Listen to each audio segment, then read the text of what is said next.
Good evening, everyone. I'm going to call to order the March 25th, 2024 Shelby Township Planning Commission meeting.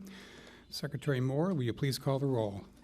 Mr. Snyder? Here. Mr. Long is absent. Ms. Baker? Here. Ms. Casali? Here. Mr. Loray? Here. Mr. Opone is absent. Chairman Moffett is absent tonight. Chairman Turner will be filling in. All right, thank you. We have a quorum. Thank you very much. The first item is actually the approval of the agenda. Hearing no changes, a motion would be in order. So moved. Support. Moved and seconded. All in favor say aye. Aye. Aye. Motion carries. Next item, approval of our minutes from the March 11th, 2024 meeting. So moved. Support. It's been moved and seconded. All in favor say aye. Aye. Motion carries. Also joining us tonight, we have our planner, Julie Misich, Associate Planner Nick Fiore, and Township Attorney Mitch Paquette.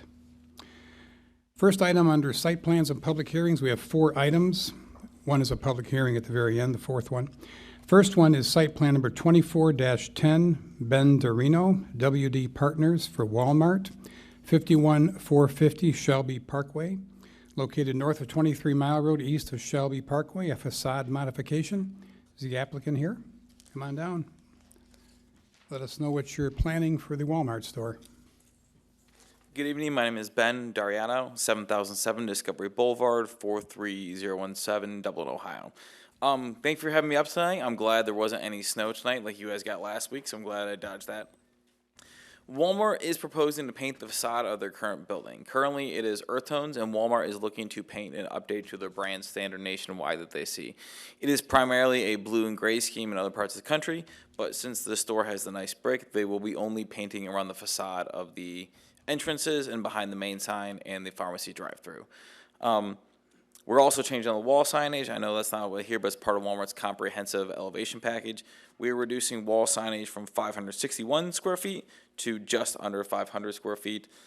The net reduction is mostly on the front, and all the new signs are for the pharmacy drive-through and for the directional signage and the auto care area. Walmart will also be painting a darker brown on some of the EFIS by the dormers to kind of update it to prevent decay and wear with this Midwest weather we do get. And then the pharmacy drive-thru, as I know, will be painted blue. And Walmart will be proposing to paint the cap and the cornice a light tan. That's it. Okay, that's it. So as I understand it, this is to bring it more in line with your actual national brand. Yes. Walmart, for a very long time, was blue and gray back when I was a kid in the early 90s.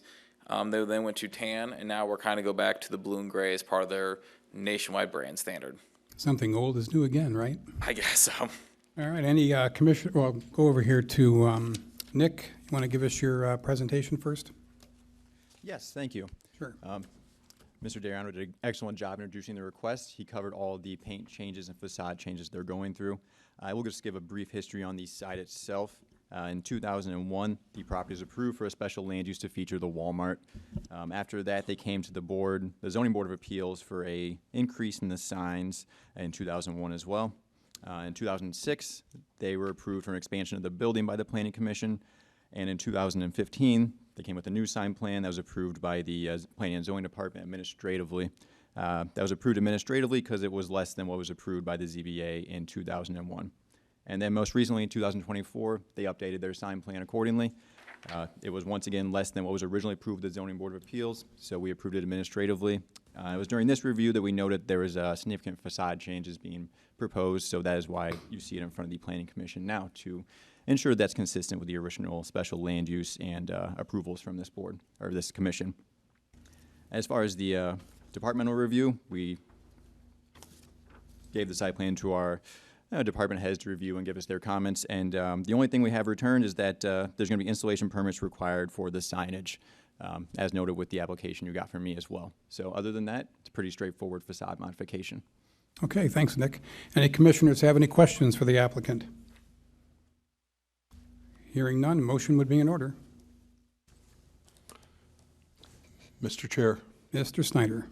move to approve site plan 2410 for Ben Dariano of WD Partners for Walmart for the property located at 51450 Shelby Parkway, parcel number 23-07-14-351-012, located on north of 23 Mile east of Shelby Parkway.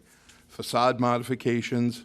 There are no required site plan or facade revisions. As such, the applicant may consider this proposed plan their final site plan, which, excuse me, may be approved by the Planning and Zoning Department. Support. Motion by Commissioner Snyder, seconded by Commissioner LeRae. Any questions on the motion? Hearing none. Commissioner Snyder? Yes. Commissioner LeRae? Yes. Commissioner Baker? Yes. Commissioner Caselli? Yes. Commissioner Moore? Yes. And chair votes yes. Motion carries. Thank You're you. all Have a set. good Good luck. evening.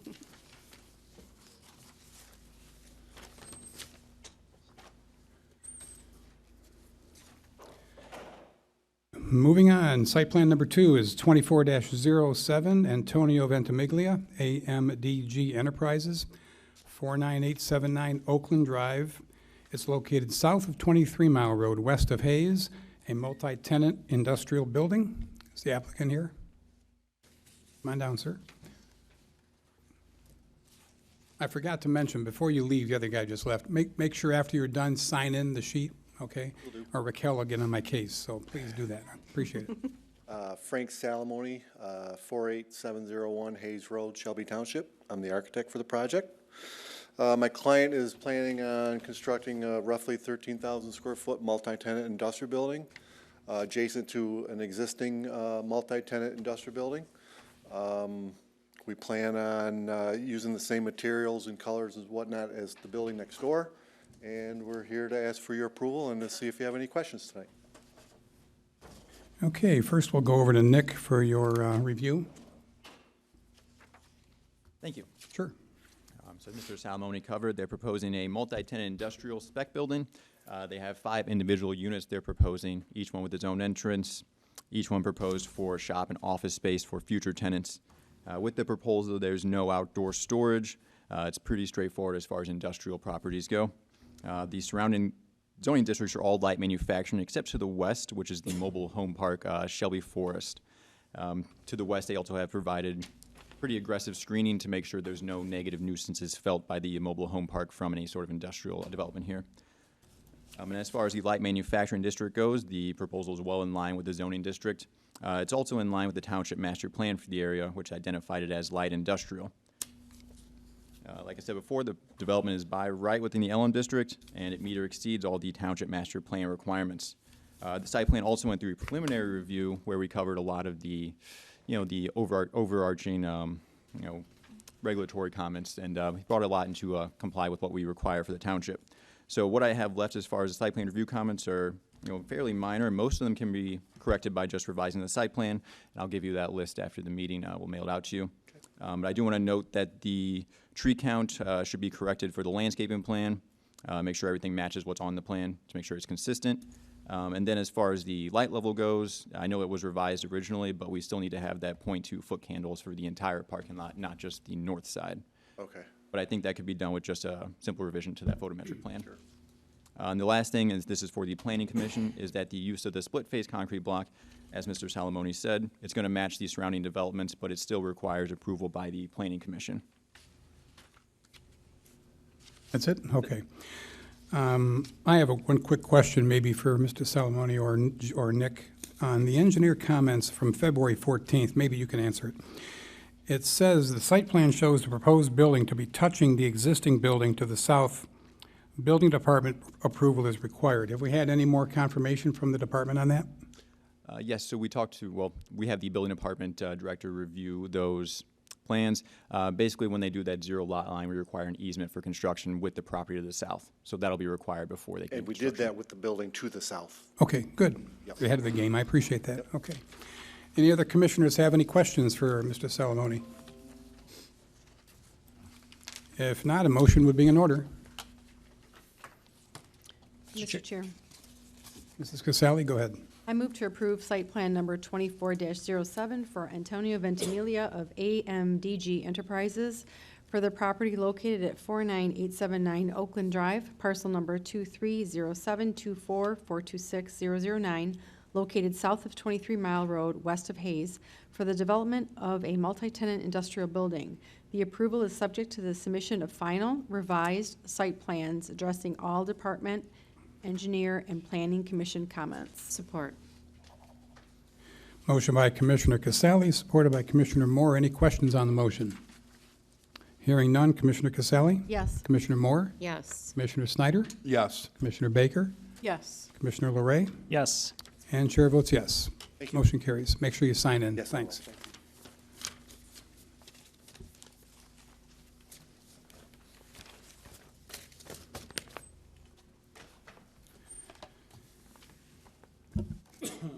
Next item is site plan planned unit development number 22-12 Lyle Wynn, Lombardo Homes for Legacy Village.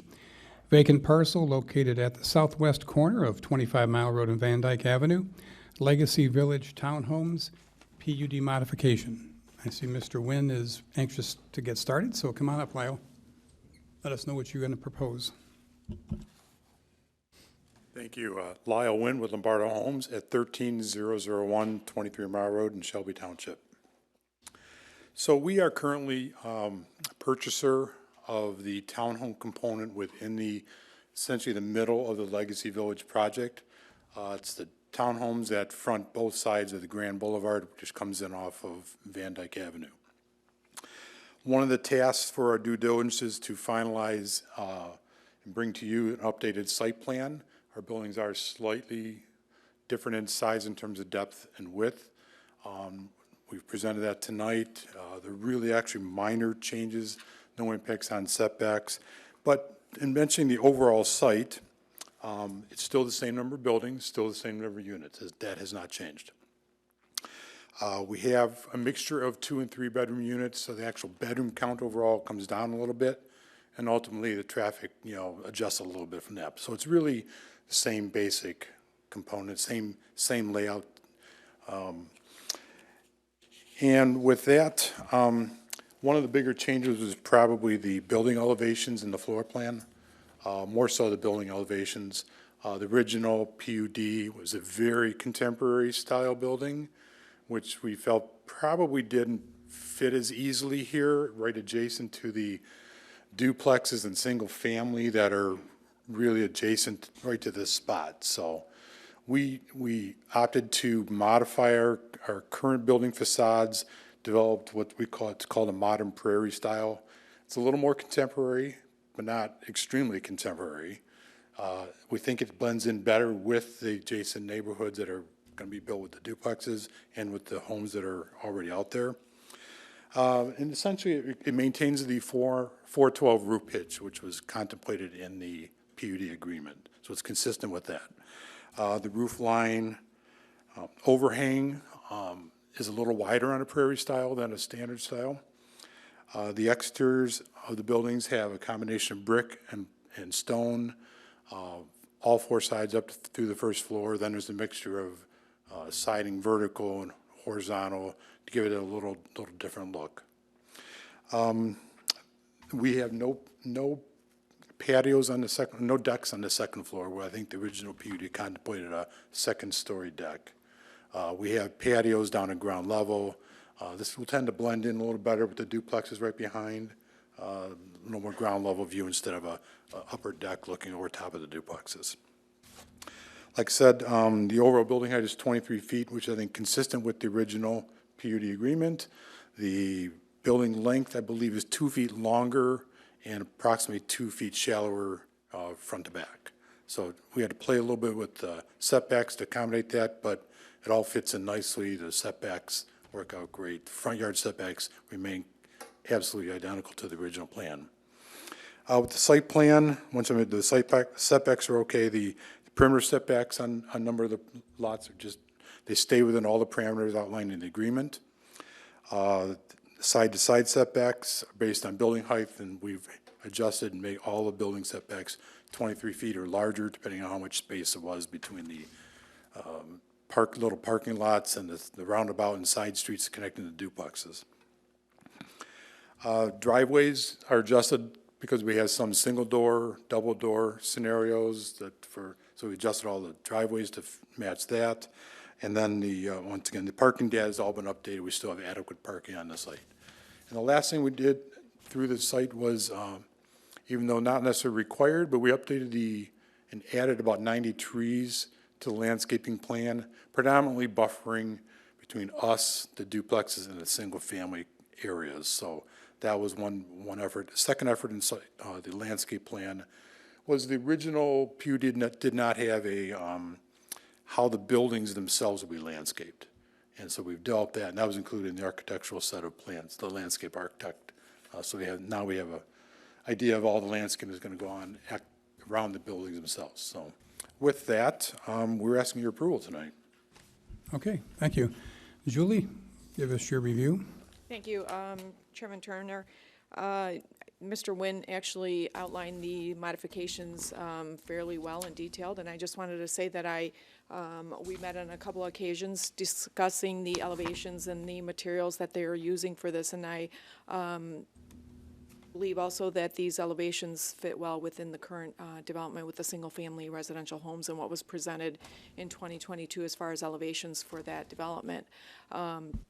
Setbacks are all very minor, like he indicated. If you notice, some of those garage features are single garage doors, but they're tandem. Garage. End, yes. Yes, and then there's also a mixture of double side-by-side garage doors. As far as the decks go, also this, what they're proposing is, I think, a better feature with the decks side-by-side instead of scattered throughout the back of the building. Gives it a little bit more consistent look for the development as well. And we'll always take more landscaping. That's it, Julie? That's it. Okay. I, for one, think that the new plan looks far superior to what was there, so I appreciate Thank the you. update you did to it. Any commissioners have any questions for Mr. Nguyen? Mr. Chair, Mrs. Baker, go ahead. I just had a couple of questions. What is the variant? I know there's 4 different, basically, plans within the community. What is the square footage of the different ones? Oh, it's a range? A range is roughly about 1,400 square feet to maybe close to 1,600. I think it's very well thought out. And these also have basements. That was my next question. Okay. Perfect. That's all I had. Thank you. Sure. Anybody else have any questions? I do have a Go ahead, quick Raquel. question. Yeah. Hi. I'm just wondering the price point on these. Do you have any idea, like ranges? I did at this not point? go into the price point at this point. I do not know. I apologize. And when would you start construction? Once we get the final permits, we're waiting on sewer and water, and this approval, we can close on the property probably within the next month, and then we can start utility construction once we have all those utility plans approved. So we anticipate utility in site. We're going this year, paving it before the paving season ends in November. Then we can move into constructing the buildings themselves. So they'll be ready for occupancy for sale in 25. Thank you. Okay, anybody else? Hearing none, a motion would be in order. Mr. Chair. Yes, Raquel? I move to approve the modified site plan, planned unit development, number 22-12 for Lyle Nguyen, Lombardo Homes for Legacy Village Villas, vacant parcel number 23-07-09-200-022, located at the southwest corner of 25 Mile Road and Van Dyke Avenue, based on the applicant addressing the Department, Engineering, and Planning Commission comments. Support. Motion by Commissioner Moore, seconded by Commissioner Snyder. Any questions on the motion? Hearing none, Commissioner Moore? Yes. Commissioner Snyder? Yes. Commissioner Baker? Yes. Commissioner Casale? Yes. Commissioner LeRae? Yes. And chair votes yes. Motion carries. Thank you. Good luck. Oh,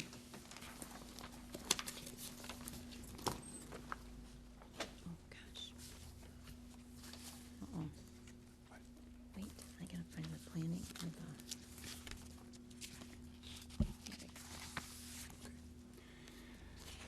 Next item is a public hearing for a low-carbon energy infrastructure enhancement and development grant.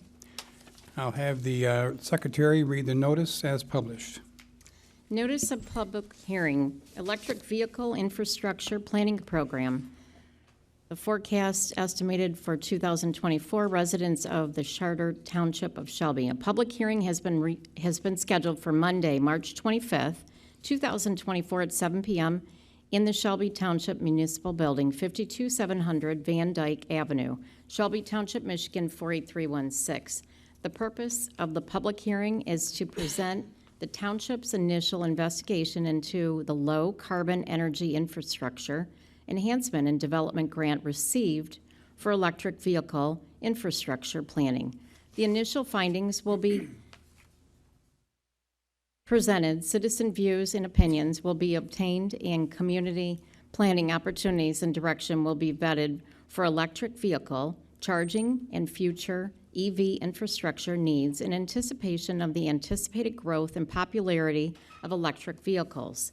The Charter Township of Shelby has been awarded a grant from the Michigan Public Service Commission, MPSC, for low-carbon energy infrastructure enhancement and development. With this grant, the township, along with Anderson, Eckstein, and Westrick, AEW, and Peter Basso and Associates, PBA, are preparing a planning investigation to evaluate and guide future EV needs within Shelby Township. The program takes into consideration both municipally owned sites as well as major transportation corridors within the township for EV charging opportunity and feasibility. EV charging will be evaluated and discussed for public use with the infrastructure put into place for future expansion to accommodate the increasing frequency of EV vehicles. Additional consideration has been given towards specific municipal sites, such as the fire stations, police department, and Department of Public Works for future EV municipal fleet needs and benefits. Other aspects of the program include evaluation of EV needs along major corridors such as M59 and M53, EV and e-bike charging at park and trail systems, electric infrastructure capacity and future expansion, evaluation of different level chargers, makes and costs, templates of charger configuration and location for both normal and accessible charging, ordinance recommendations and inclusion to promote EV charging infrastructure, cost of EV charging station and recover of capital costs. Citizens who own an EV or are interested in future EV infrastructure are encouraged to attend and participate. Arrangements to reasonably accommodate special needs, including handicap accessibility or interpreter, will be made upon receiving 72-hour notice. Contact Shelby Township Clerk's Office at 586-731-5102 for special services. If you cannot attend this meeting and would like your own views known, please contact Julie Jana Misich Reswire in the Planning and Zoning Department at 586-726-7243. This was published in the Shelby Utica News on March 6, 2024. And that is it. All right, thank you, Raquel. Mr. Paquette, does the notice meet all requirements as stipulated in local ordinance and state statute? Yes, it does. Okay, thank you very much. We did not receive any correspondence. Thank you. That was my next question. Any correspondence? No, we did not. Thank you. So we're going to have the petitioner come up. This is a public hearing, make a presentation. I know Julie's part of that, I think, from the Township Board, will be making, or Township Planning Commission will be making a presentation. So we'll begin. Gentlemen, if you could introduce yourself, and then when you're done, make sure you sign in so we have a record of it. So with that, I don't know, Julie, you want to kick it off, or you want them? Why don't you kick it off, Julie? Sure. Do you want to start? Did that lock you up? That's good. Okay. I believe they'll get it. They'll get it on the screens. There it goes. All right. While you're getting that slide up. Last year, the township, as the notice read, along with AEW and Peter Basso and Associates, received grant funding for this EV charging study. This charging study will be used as a toolkit moving forward for the township in identifying where possible charging stations would be located, EV charging stations as well, and also the basis for any future grant activities. The federal goal is to have 50% EV charging by 2030, and then also $5 billion for alternative fuel corridors and $2.5 billion for communities as far as availability and grant funding. Currently, the EV adoption in Michigan by 2020, there was 16,103 EVs registered. By 2022, it was 44,078 EVs registered. And by 2030, it's forecasted to have approximately 700,000 EVs registered. Like I said, the Michigan Public Service Commission offered the grant opportunity for this study. It was an 80-20 local match, which was applied and received. The study is supposed to be completed by April. $158,800 was provided by the Michigan Public Service Commission, and then the township will be funding $39,700 for this study.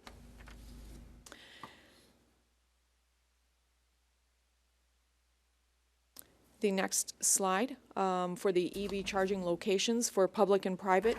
All the EV charging locations are indicated on this next map, and what we'll do is go off from the public and private and consider the best locations for these EV charging units.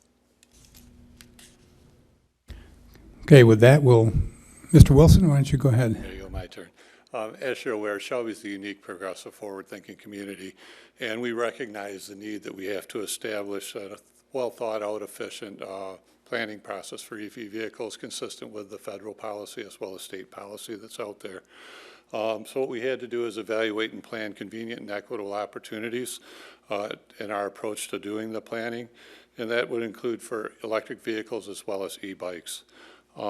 We understood the challenges facing the community, and we wanted to promote a long-term balance of the economic assets, natural features, and social priorities by putting them in park systems as well as throughout the areas that would be accessible to people with long-term stays. Part of our planning process included corridor and community planning, as Julie had mentioned earlier, and we looked at a multi-jurisdictional approach. So we looked at the logistics of siting each of these, any energy reduction or environmental benefits or economic issues, as well as the community and municipal departments. The park and trail systems, we met with the various department heads, and in particular we worked really close with the planning department, the building department, and the Parks and Recs department for doing that, and met with the fire department, police departments, and all the other ones too. And part of our process was we sent out a poll to the various employees as well as the department heads, and then out to the public, the citizens on that. And then we also looked into grant funding opportunities. Of major concern, though, for us was the corridor planning. You have M59, you have M53, you have 23 Mile Road, 26 Mile Road, Van Dyke, very well-traveled areas that have significant large shopping centers as well as off-ramps on M53 that we felt was important to look at those and see if we could find any opportunity to do that. And part of our process is we met with other jurisdictional authorities that are associated with this, and I'll get to those later, like SEMCOG and MDOT and all that. But their concern was trying to get the fast chargers, the DC fast chargers. Primarily, we focused, and these guys will talk about it a little later, on the level 2 chargers, which are something that are reasonably economical. And if we chose to do something on some of your shopping centers or things along that line, or your library, or wherever there's a long-term stay, it would be affordable to do that. So we also would like you to consider the opportunity in your ordinances, if it's a pleasure of the Planning Commission, to look at doing these in some of your multi-dwelling unit type complexes. We know in Auburn Hills right now, if you do a multi-unit development, a condo, you have to put one of these into the garage of that. And so there are other communities doing that. We're not saying that you do that now, but it's food for thought right now for you. So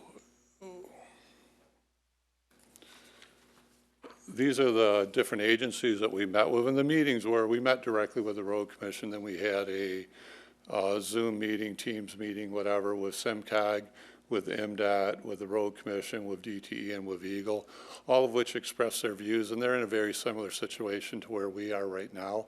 We're in the planning process. They're in the planning process. Everybody's trying to pull everything together and meet that goal of 50% by 2030, which is a very lofty goal, to say the least. So we did meet with these various agencies and authorities.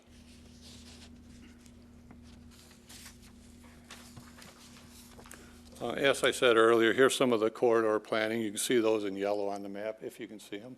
My eyes aren't as good as somebody else's, but you see we got M59, we got M53, 23 Mile Road, 26 in Van Dyke. And some of the areas that we think would be ideal for siting are some of the larger shopping centers you have, some of the multi-unit dwellings, as well as anything in close proximity to the interchanges. And then we got Colin here who's going to talk briefly about our walk through all your parks, your fire departments, your police stations, your municipal campus, and just looking at that. With that, I'll turn it over to Colin. Good evening, everyone. I'm Colin Rich-Tarsik with Anderson, Eckstein, and Westrick. Next slide here. Okay, so the potential municipal department sites. So as a part of this program, we wanted to provide an option to bring more immediate EV charging opportunity throughout the township. And upon analysis, the best way we thought to do this was to first focus on all the municipally owned properties. So your parks, your department sites, et cetera. And with that in mind, we divided the municipal properties into two categories, your department sites and your parks and recreation sites. And so with these sites identified, the next process was to establish need at these locations for EV charging. So as Gordy kind of touched on, we prepared two surveys, one for each municipal department and one for public comment posted online. We compiled the answers we received and working with various department heads sort of established the infrastructure needs and the quantities and number of spaces to meet those needs at these different sites. And then following this, we performed site walks with the same township team, sort of assessed each site where would be the most ideal locations for these stations based on ease of access, ADA compliance, as well as proximity to the existing power on these sites. And with this information, along with performing topographic surveys, we have then now prepared some preliminary site plans to review briefly with you guys in the coming slides. So there's a lot of similarity between these, so to sort of avoid some redundancy, I'm going to move through them fairly quick. I'm going to try to move this over here. So starting off with fire station number 1, we're proposing 2 charging stations, which would provide 2 normal station ports and 2 accessible station ports. Some other things you're going to see on all these site plans, we are proposing recommended signage to encourage only EV charging at these locations, as well as the standard EV green pavement markings to delineate the charging spaces from the regular charging, or regular normal non-charging spaces. There's also Fire Station 2, where we're proposing 2 stations. Fire Station 3 or 4, also 2 stations at each, and generally 2 to 3 stations were proposed at most locations.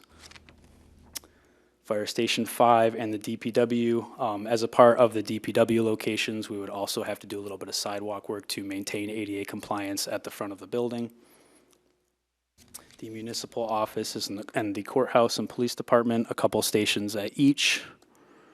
And lastly, the PRM maintenance building. I think we're proposing 2 stations, 2 regular spaces, and 1 accessible space. Then moving on to the... If I can step in for just a minute. Yeah. As we said earlier, this is purely a planning grant. We are not proposing to put any infrastructure in the ground at this time. Right. This is if and when the township decides to and grant money becomes available. Just so you understand what we're proposing, we're not. Got to stand by the mic, Gordy. I couldn't hear you. Make sure when you speak into the mic so they can hear you. Yeah, okay, basically Gordy said, you know, it sounds like I'm proposing these, but this is just a planning grant. If and when our grant money is available and awarded, you know, these are the locations we would like to focus on. Right, this is just to get the conversation started, and then we know later on, once we get the money, once we get through this system. Correct. Then we get down to the nitty-gritty of actually planning them out. So. Yes, we're just trying to show you that we've assessed these locations. We're starting to think about what would be adequate in terms of number of stations, number of spaces for the needs we believe. Okay. So again, moving on to the potential parks and recreation sites, this process was very similar to the approach we did with the department sites. The only major difference being the survey was for public comment as opposed to department comment. And again, we went through a similar approach of establishing needs and quantities, doing site walks, doing topographic surveys, and again, preparing these preliminary site plans for your review at this meeting. So starting off with Ford Field Central Park, we would be proposing 2 charging stations, 2 normal spaces and 2 accessible. And with some of these park locations with trail connections, we are proposing e-bike charging for people who have those bikes. And we have 2 stations at Gene Shepherd Park, 2 stations at Lombardo Park, and 2 stations at Mace Decker. 2 stations at Riverbends, along with a e-bike charger for those trail connections. Again, to reiterate, 2 stations at Whispering Woods as well as at the Nature Center, in addition to an e-bike charger at the Nature Center. And then lastly, a couple stations at both the Senior Center as well as the library. So moving on to sort of the preferred EVSE models we're considering, there's just a lot of different makes and models on the market, and to sort of avoid any confusion, we would rather recommend certain models to the township. So in terms of the actual level 2 charging station, we're proposing the NLX Juice Box. The unit itself is just the square touchpad portion with the cable underneath. These will both require mounting to a commercial pedestal that come in single and double options as shown in those 2 pictures at the bottom and on the right side of the page. And then in terms of e-bike charging, typically for e-bike charging, this is achieved with just a standard 120-volt receptacle and a compatible charging cord. To sort of provide something more commercialized, we would propose this e-bike charger by Ceres Infrastructure. It sort of resembles a bike rack, allowing users to both lock their bike and charge at a higher rate than typically achievable by a standard e-bike charger. Charging costs and infrastructure recapture, again, like we said, this is all planning, but based on our plans for these municipal sites, we're looking at a total of potentially 38 level 2 charging stations and 8 e-bike chargers. This would provide 44 ports for normal charging spaces and 27 for accessible spaces. We provided a very rough cost analysis here as well. It's very hard to encompass the utility work as well as the construction work associated with these, since there's so much variability between sites. So what we're really looking at is the equipment cost that would be the most accurately reflected in that table. And then lastly, on the right side of the page, we just provided a pretty straightforward cost recapture analysis on a typical level 2 charger with 2 ports. Typical unit costs generally range from $5,000 to $10,000 at a standard DTE power rate of 18 cents. With an anticipated utilization, basically what we anticipate these would be used for at these sites, we predict about 4 hours a day, which would equate to roughly 1,500 hours per year. And then taking in a 5-year payback period, software costs, annual maintenance, we're looking at a total cost of roughly $9,600 over 5 years. And with that cost, we would recommend a charging rate of about 34 cents per kilowatt hour, or $2.70 per hour of charging at a level 2 station. And an hour of charging at a level 2 station will give you approximately 30 miles of charge, which 30 miles at $2.70 is pretty cost effective compared to your standard internal combustion engine vehicles. And with that, I think I have one more.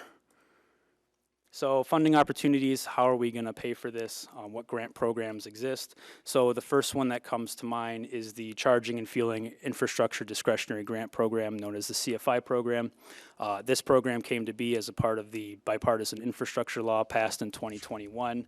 And basically this is a large $2.5 billion fund for strategic placement of EV charging infrastructure through communities across the nation.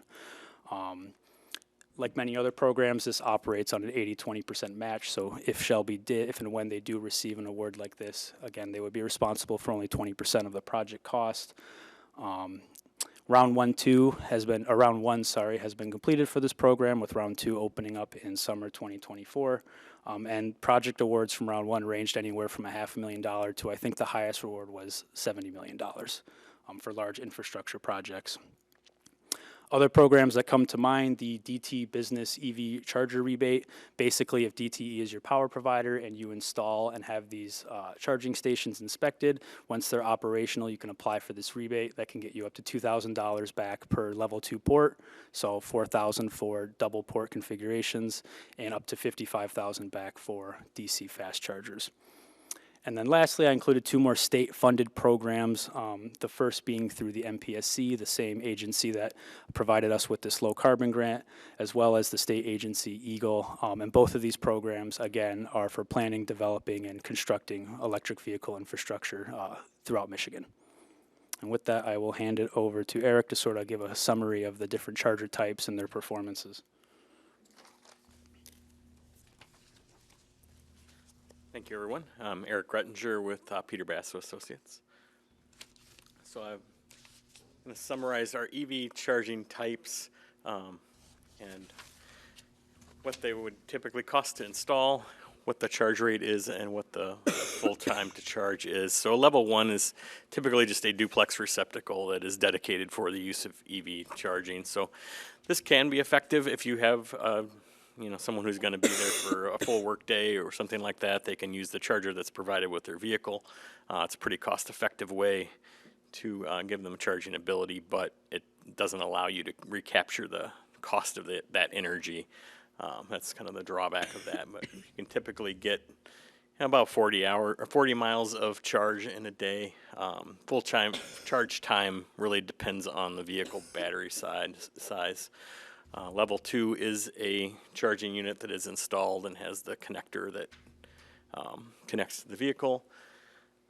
Those range in size from 16 amps to 80 amps. We used a 40 amp version for this example that can recapture about 30 miles per hour of charge rate. So full charge for most vehicles is in that 4 to 8 hour range.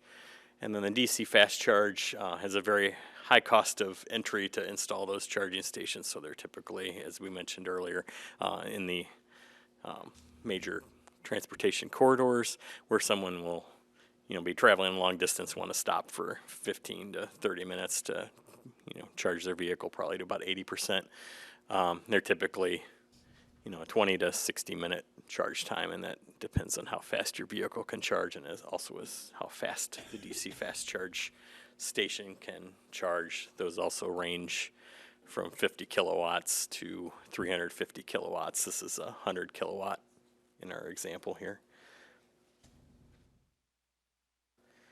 Our next slide is just some food for thought, really, of things that, as a planning commission, you can look at to either encourage or to mandate EV charging in your community.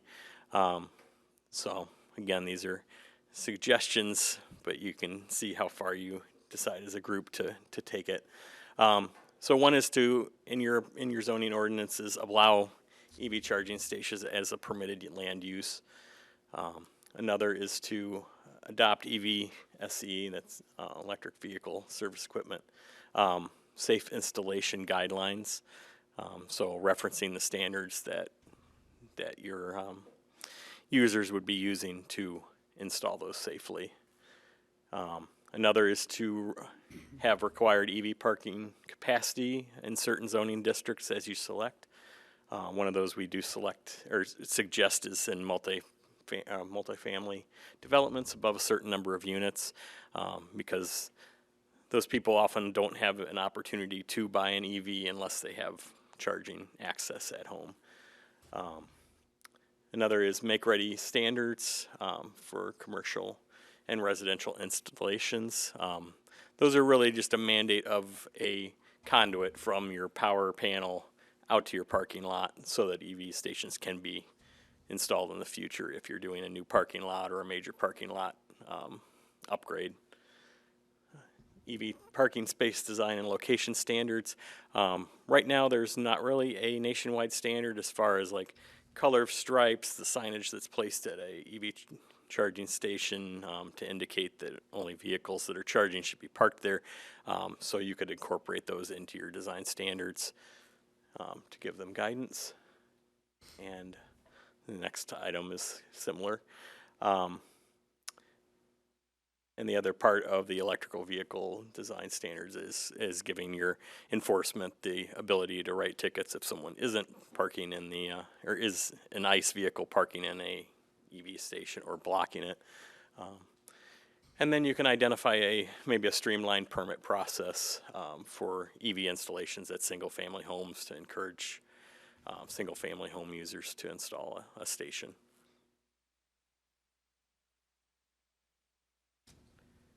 And then I think, Julie, you were handling the slide. Thank you. So the potential next steps of this planning process is to discuss the type of charging equipment, level 1, 2, or 3, that the township would be interested in constructing for these parks and municipal-owned properties. Include standard design templates for the charging stations, and also identify potential locations on municipal properties. Now that we've done that, these are sort of draft locations, I would say. If anybody has any questions or comments, or maybe can offer some ideas on other locations, we'd be happy to entertain those ideas. And then after that, we would complete this report and then turn it over to the Michigan State Police, not Public Service Commission, and also adopted by our township board. With that, we would also look at ordinances regarding EV charging stations, and like the gentleman identified, maybe require some in multiple family residential, but start to research some standards and ideas in implementing an ordinance for the township. Okay. Anything else, Julie, right now? That's it. Okay. All right, gentlemen, I'm going to open it to the floor for any public comments. You can have a seat for now if you'd like. Anyone in the audience wishes to speak for or against this proposal, this program, come on down. Give us your name. Tell us your address. Going once, twice, none, 3 times. Okay. I have a question, and I'm speaking as a novice, someone who's not technical. I know how to plug it in and charge it. That's about it. You said there were different types of the chargers, but you're recommending the Enix Juice pedestal. Can you explain why you've decided to go with that particular version or that brand? Come on up.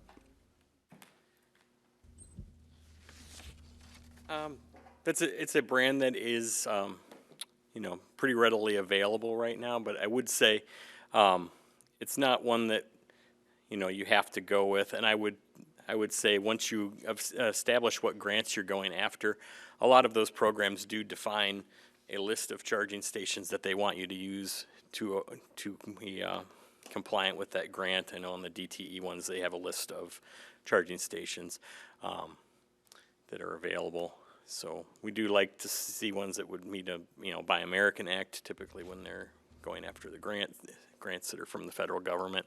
But just looking at a good quality charger that we have a good experience with.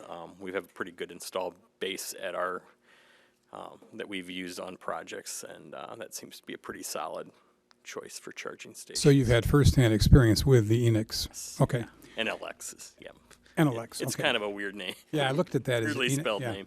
Yes. Now, I know they have another question. I know you probably haven't gotten this far because this is only just the basic planning, but there was a chart you had under corridor and strategic siting, and there's some that you had, and I think I might have heard the answer, but I want to verify it. There's some where you have the direct current fast charges, and there's some you have the level 2. Is there some thought about why you've selected 25 in Van Dyke for a DCFC versus 22 and, well, those are apartment, M59 and Shaner for a level 2? Is there any thought, any priority behind that?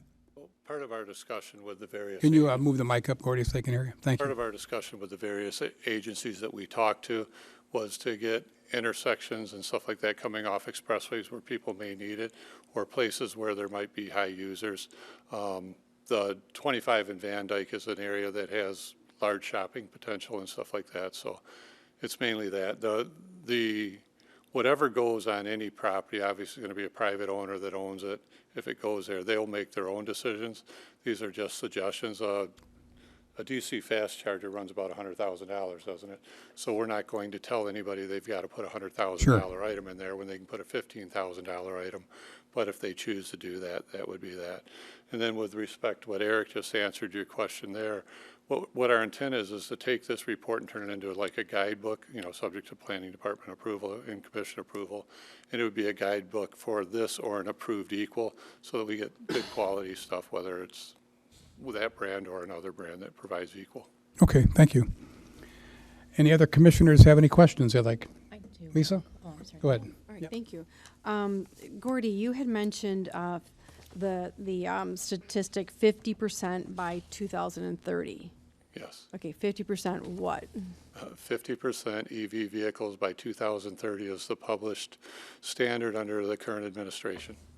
So standard for Or our government they vehicle? anticipate that they'll have that much. Obviously, they're behind schedule on that, but that's what the EPA and the current United States president has published. Oh, okay, so that you're not just talking about our local government needs to be 50%. This is their No. projection. No, these are projections that are out there, and they've already come out indicating that they're behind schedule on that. Okay. And there's yeah. also alternative low carbon like fuel cells or other things Yes. along that line Yes. too. Yes. And that would be new vehicle sales. Yeah, not taking old ones off the road. Yeah, current vehicles. Yep.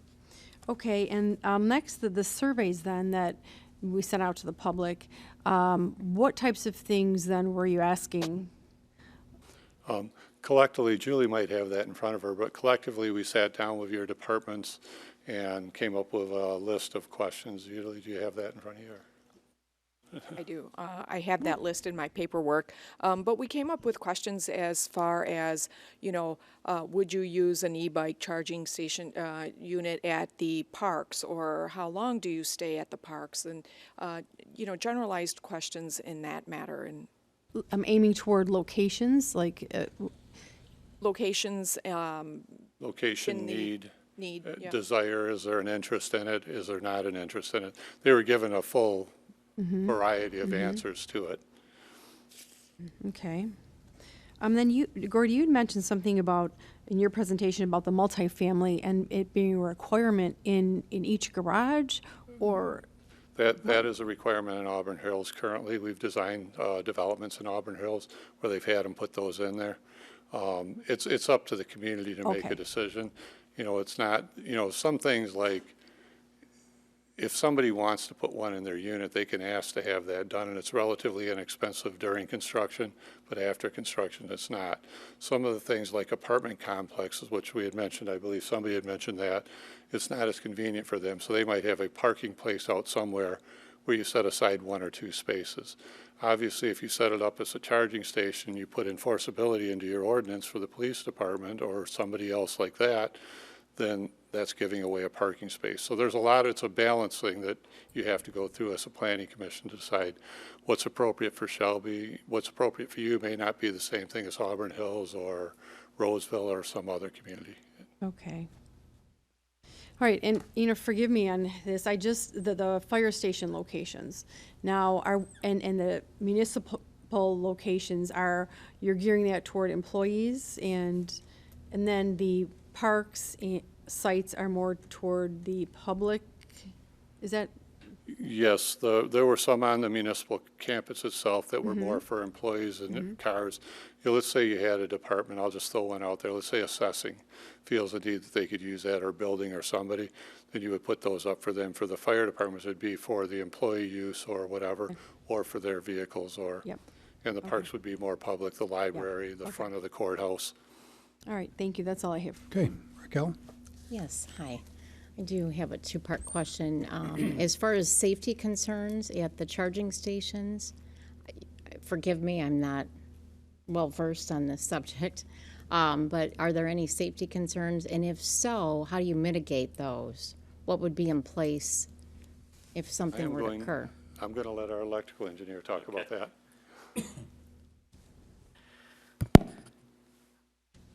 There are no real safety concerns, especially when you're out in the open air. There have been some safety concerns voiced in parking garages, more particularly if a EV is damaged and it were to catch fire, in a parking garage, that can be hard to put out. And I guess that is a safety concern with any EV, whether it's charging or not. They have a lower tendency actually to catch fire than an ICE vehicle, but the batteries themselves it's a much harder fire to put out. So that's more of a safety issue with EVs themselves than necessarily with EVs that are charging. But other than that, I mean, the vehicles can be charged in the rain and snow, and everything is fairly safe from a charging standpoint. The way the chargers work is there's a line for power and there's also a line for communication. So there's a handshake that has to happen between the charging station and the vehicle. So the charging station will acknowledge the vehicle will acknowledge the charging station back, and everything has to be good with the continuity of that in order to charge. So it's a very safe process from that standpoint. Thank you.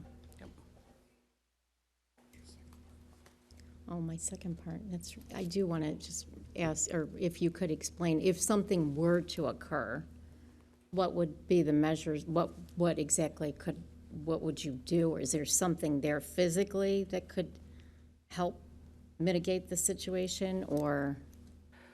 The only thing I really think of happening is a fire, of a vehicle, or, they can catch on fire from an adjacent vehicle or an adjacent fire, and in that case, it's just really a matter of quantity of water that you can put on it, or getting it, keeping it controlled in that area. But I think the fire departments are becoming pretty well versed in those fires and, the challenges of them and how to deal with them. Thank you. If I may. Yeah, go If ahead. I may, before we would go into any process of installing anything, we'd work with your fire department and various departments to understand capabilities and what they do. So, we wouldn't go into it blindly, and they are occurring at many different locations. Julie earlier had shown you a GIS map that Nick had put together of current charging locations within your community already. So you are dealing with them now. Thank you. Anyone else have any questions? Julie, you have anything else? No, I don't. All right. Thank you. Gentlemen, thank you. You've done a lot of good work. We appreciate it. Thank you all very much. Looking forward to the next step. So at this point, however, we need a motion to close the public hearing. So moved. Support. It's been moved and seconded. All in favor, say aye. Aye. Motion carries. The Planning Commission may move to approve or accept or deny this proposal tonight based on what we've received. So at this point, a motion would be in order. Mr. Chair, Mrs. Moore. I move to accept and forward to the Township Board the Shelby Township Low Carbon Energy Infrastructure Grant as proposed by Anderson, Eckstein, and Westrick, and Peter Basso and Associates to offer guidance on the planning process and decision-making related to low-carbon energy improvements, along with supporting grant funding applications. Support. Support. Motion by Commissioner Moore, supported by Commissioner Loray. Any questions on the motion? Hearing none. Commissioner Moore? Yes. Commissioner Loray? Yes. Commissioner Snyder? Yes. Commissioner Baker? Yes. Commissioner Casale? Yes. And chair votes yes. Motion carries. Good luck, and we look forward to the next step Thank you. of this process. Chair. Planning Director's report. Any new business? I don't see anybody. Planning Director's report. I don't have anything at this moment. Nothing? All right. Anybody want to come from business on the floor? No? Okay. If not, Mr. Snyder? Mr. Chair, move to adjourn. It's been Support. moved and seconded to adjourn. All in favor, say aye. Aye. Motion carries. Meeting adjourned. Good night, everyone.